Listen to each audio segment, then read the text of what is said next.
National thoughts के द्वारा नई पहल की गई। Digital directory, Ayush doctors digital directory का आगाज दिल्ली के पंजाबी बाग में किया गया। डिजिटल डायरेक्टरी बनाने की पहल के इस संबंध में नेशनल थॉट्स मीडिया हाउस के पंजाबी बाग मुख्य कार्यालय में डिजिटल डायरेक्टरी पर खास चर्चा की गई। व्यापारियों के प्रतिनिधियों को प्रगतिवीर सम्मान से विभूषित किया गया। कार्यक्रम का शुभारंभ नेशनल थॉट्स की पत्रकार गायत्री पॉल द्वारा मंगलाचरण के मंत्रों उच्चारण के साथ किया गया। अथ वैदिकं मंगलाचरणम्। ओ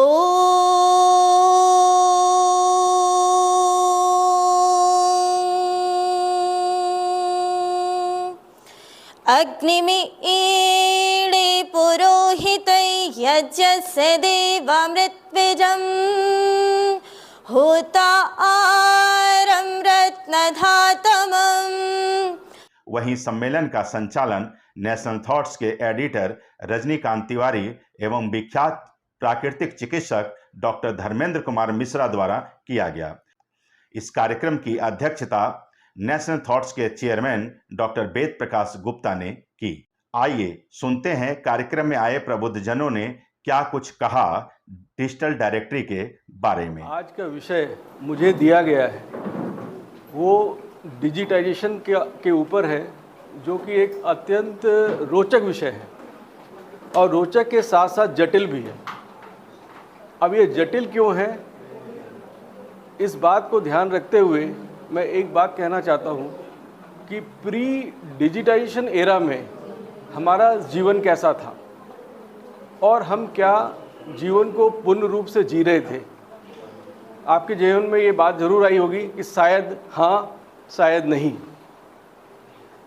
साइंस और प्रोग्रेस एक दूसरे के पूरक हैं, कॉम्प्लीमेंट्री हैं। डिजिटाइजेशन जब इस दुनिया में शुरू हुआ तो साथ साथ हम अपने कॉम्प्लिकेटेड चीज़ों को सिंप्लीफाई करने लगे। जैसा कि डॉक्टर धर्मेंद्र मिश्रा ने बताया कि डिजिटाइजेशन माध्यम से, डॉक्टर्स डिजिटल डायरी के माध्यम से ये मैक्सिमम लोगों तक पहुंचना चाहते हैं इन मिनिमम टाइम। अब ये एक जो कैच लाइन है, to reach the people in maximum number in minimum time, ये कैसे संभव है। ऑफ कोर्स जो इन्होंने एक प्लेटफॉर्म तैयार किया है उसके द्वारा ये संभव है। कहते हैं कि साइंस जो है वो दो धारी तलवार है, तो आर्टिफिशियल इंटेलिजेंस का अगर हम एक पॉजिटिव साइड देखें तो इससे भी हमारा एक जो कॉम्प्लिकेटेड लाइफ है उसमें सिंप्लीफिकेशन हो रहा है, क्योंकि इन्होंने शुरू से ही एक होलिस्टिक अप्रोच अपनाया कि मैक्सिमम लोगों तक पहुँचे और माध्यम बने, जिसमें कि ये डिजिटल प्लेटफॉर्म एक बहुत ही उपयोगी माध्यम साबित होगा। सबसे पहले मैं आप सबके भीतर बैठे हुए परमपिता परमात्मा को और आप सबको प्रणाम करता हूं और प्रार्थना करता हूं प्रभु से कि हम सबको नेक कार्य करने की प्रेरणा दे और नेक कार्यों में हमें सफलता दे, क्योंकि उसकी कृपा के बिना नेक कार्य हम ना उसमें चल सकते हैं और सफलता तो मिलने की बात ही अलग है। मैं 3 मुद्दों पर चर्चा करूंगा आज। एक जो आयुष डॉक्टर जो आप आए हैं, एक जो व्यापारी जगत के जो मुख्य पूरे भारत को रिप्रेजेंट कर रहे हैं ये लोग। जैसे कि ना एक आदमी की संस्था होती है तो पूरे भारत के 7 करोड़ व्यापारियों को रिप्रेजेंट करने वाले ये लोग हमारे बीच में हैं और ये हमारे लिए बड़ी एक गौरव की बात है कि इन्होंने अपना कीमती समय निकालकर और यहाँ एक हमारे छोटे से कार्यक्रम में आना स्वीकार किया। तो बहुत बहुत धन्यवाद आप सबका। और तीसरी बात करूँगा मैं मानवता के लिए, जो मेरा शौक़ है बात करने का। आप अपनी विद्या को श्रेष्ठ मानते हैं, कैसा मानते हैं, कितना श्रेष्ठ मानते हैं? श्रेष्ठ मानते हैं, लेकिन क्या ये कामयाब है? क्या आज समाज के अंदर कोई बीमार होता है, कहाँ भागता है वो? एलोपैथी की तरफ या आयुष की तरफ? कहाँ भागता है? क्यों? आप जब कहते हैं कि हमारी विद्या श्रेष्ठ है, तो क्यों? पहला पॉइंट प्रचार, प्रोडक्ट अच्छा हो बुरा हो। सेकंड बात है और मार्केटिंग कैसी है उसकी पहली बात है। आज मार्केटिंग के नंबर, पैकिंग के नंबर सामान से बढ़िया हो गए हैं, ऐसे ही मार्केटिंग के नंबर प्रोडक्ट से अच्छे हो गए हैं। और दूसरी बात है, हमें इसी समाज में ही कामयाब होना है। हम ये मानकर नहीं बैठ सकते कि समाज ऐसा है तो छोड़ दो काम को, अपने को क्यों करें। हमें इसी समाज में कामयाब होना है। एक्चुअली में जो नेचुरोपैथी और आयुर्वेद ये कोई ट्रीटमेंट नहीं है, ये एक जीवन पद्धति है।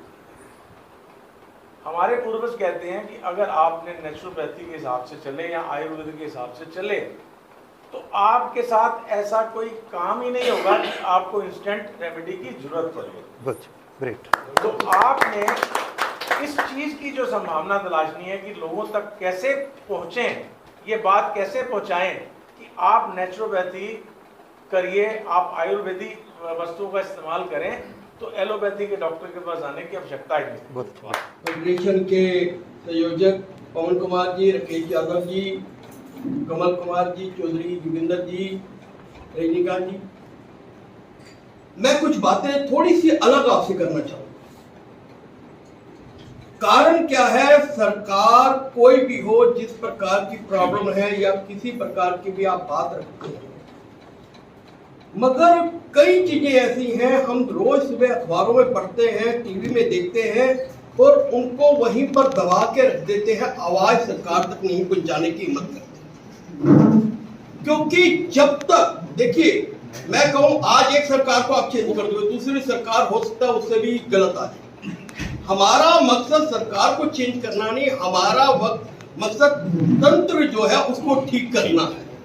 क्योंकि कारण क्या है कि जब भी कोई बात आती है, चाहे वो किसी प्रकार की भी हो, वैट की हो, जीएसटी की हो या कोई व्यापारियों की समस्या हो, मैंने हल देखा है कि लोग बोलते तो बहुत हैं, करते भी बहुत हैं, मगर आगे आने की हिम्मत नहीं करते। और जिस प्रकार आप लोग मीडिया के जरिए आवाज को सरकार तक पहुंचाते हैं, मैं आपका बहुत बहुत आभारी हूं, क्योंकि आप जमीन से लेकर जो चीजें हैं वो सरकार तक पहुंचाने का कार्य करते हैं। ये आपका बहुत बड़ा वेद प्रकाश जी से मेरी कई बार बात हुई, आशीर्वाद मिला मुझे।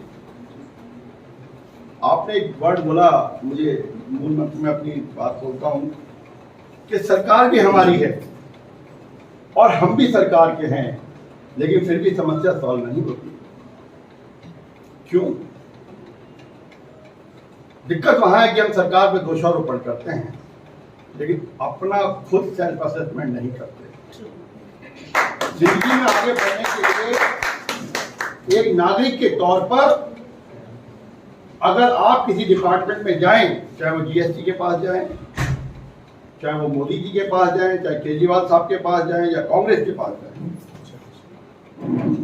वो ये बताएं कि मैं समस्या लेके आया हूं, लेकिन अगर मैं देश का मुख्यमंत्री, प्रदेश का मुख्यमंत्री होता या देश का प्रधानमंत्री होता तो इस समस्या का समाधान क्या होता, लॉ के अंडर में क्या होता, सामाजिक रीति रिवाजों में क्या होता और हमारे धार्मिक रीति रिवाजों के हिसाब से क्या होता, जिससे आस्थाएं फिट होती। वर्ल्ड में अगर आपको दौड़ करनी है तो बैसाखी पे नहीं दौड़ सकते, आप अपनी टांगों पे दौड़ेंगे, अपने आप को मजबूत कीजिए। सबसे पहले बाहर को पढ़ने से पहले अपनी आप को स्टडी कीजिए, मैं क्या हूँ। निश्चित रूप से आहार जो है वही हमारे स्वास्थ्य का कारक भी है, स्वास्थ्य को बनाने वाला भी आहार है और स्वास्थ्य को बिगाड़ने वाला भी आहार है। इसलिए कहा आयुर्वेद में इसके बारे में कोटेशन पढ़ने लगे तो कई सारे कोटेशन सुनाए जा सकते हैं कि आहारम पुनर्पूर्णम बल वर्ण अग्नि रोजसम।